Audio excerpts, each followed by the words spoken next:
nome é Ana Luísa, eu sou estudante do 6º semestre de Letras, Português e Inglês, sou bolsista de PIBIC orientada pela professora Rosana Zanelato.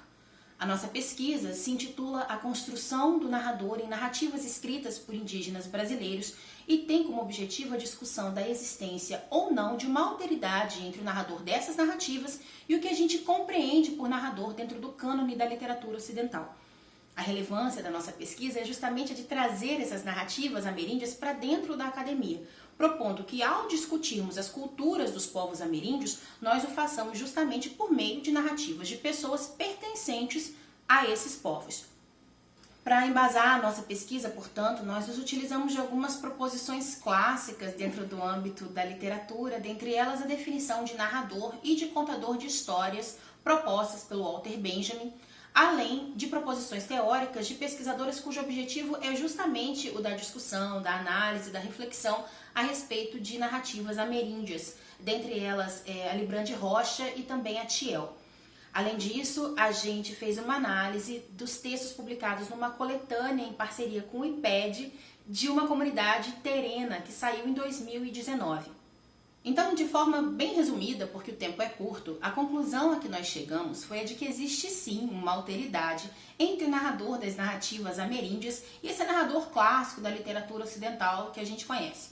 Isso porque, como Walter Benjamin vai explicar, com o surgimento da imprensa, surgiu também toda essa lógica de propriedade sobre o texto, de autoria, a ideia de que aquele que escreve um texto, aquele que escreve uma história, é o dono daquele texto, é a mente criativa, o gênio intelectual por trás da criação daquela história. E o que a gente percebeu é que dentro das narrativas indígenas que a gente analisou, não havia essa lógica de propriedade, como se aquele texto, aquela ideia, aquela história fosse pertencente àquele sujeito que a escreveu. Pelo contrário, o que nos pareceu foi que justamente esses textos são lidos como propriedade da comunidade de que eles fazem parte, como um saber antigo que deve sim ser compartilhado com as pessoas, com quem vai ler os textos ou com quem vai ouvir as histórias. O que nos pareceu com a leitura de alguns textos foi justamente que o escritor desses textos, ou o narrador do texto, portanto, ele não era o dono do texto, o proprietário daquela ideia, né, que o texto estava transmitindo, mas antes um mediador entre essa ideia que já existe, essa história que já existe, que vem de algum lugar que não sabemos muito bem onde, e ele é um mediador entre isso tudo e aquele que vai ler ou aquele que vai escutar a história. Outra coisa que nós percebemos de diferente também foi justamente a lógica da ilustração, dos desenhos que existem dentro das narrativas indígenas. Isso porque dentro do nosso cânone ocidental, primeiro que as ilustrações em geral não existem. Se existem, muitas das vezes elas estão em textos infantis e tem como objetivo ilustrar justamente aquilo que o texto escrito já narrou antes, né?